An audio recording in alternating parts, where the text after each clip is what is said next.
Hello guys, আসসালামু আলাইকুম। সবাই কেমন আছেন? আশা করি আল্লাহর রহমতে ভালোই আছেন। Miss Mehbin ma'am ELD blog student লাইভে আপনাদেরকে স্বাগতম এবং ইংলিশ লিটারেচার পেজে আপনাদেরকে আবারও স্বাগতম। তো আজ আমি আপনাদেরকে জানাবো চুয়াডাঙ্গা জেলা সম্পর্কে। অনেকদিন সাধারণ জ্ঞান নিয়ে কথা হয় না, তো আজকে ভেবেছি চুয়াডাঙ্গা জেলা সম্পর্কে আপনাদেরকে বলবো। তো চলুন গাইজ, শুরু করা যাক। চুয়াডাঙ্গা জেলায় কেরু অ্যান্ড কোং অবস্থিত। আমরা সবাই কেরু অ্যান্ড কোং এর কথা জানি, এটা কিন্তু চুয়াডাঙ্গা জেলায় অবস্থিত।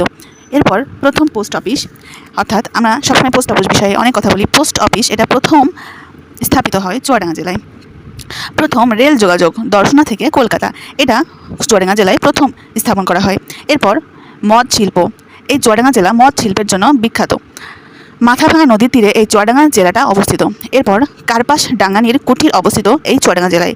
এবং ফার্স্ট ক্যাপিটাল বেসরকারি বিশ্ববিদ্যালয়, অর্থাৎ ফার্স্ট ক্যাপিটাল বেসরকারি বিশ্ববিদ্যালয় চুয়াডাঙ্গা জেলা অবস্থিত। এটা কিন্তু খুব ইম্পর্টেন্ট, অর্থাৎ বেসরকারি বিশ্ববিদ্যালয় ফার্স্ট এই চুয়াডাঙ্গা জেলায়।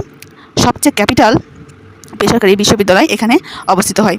তো এগুলো ছিল চুয়াডাঙ্গা জেলা সম্পর্কে গুরুত্বপূর্ণ এবং ইম্পর্টেন্ট প্রশ্ন। তো ধন্যবাদ, আসসালামু আলাইকুম। Thanks for watching guys. এবং এই চ্যানেলটি অবশ্যই ফলো দিয়ে রাখবেন এবং অবশ্যই চ্যানেলটি শেয়ার করবেন, লাইক কমেন্ট করবেন। ধন্যবাদ।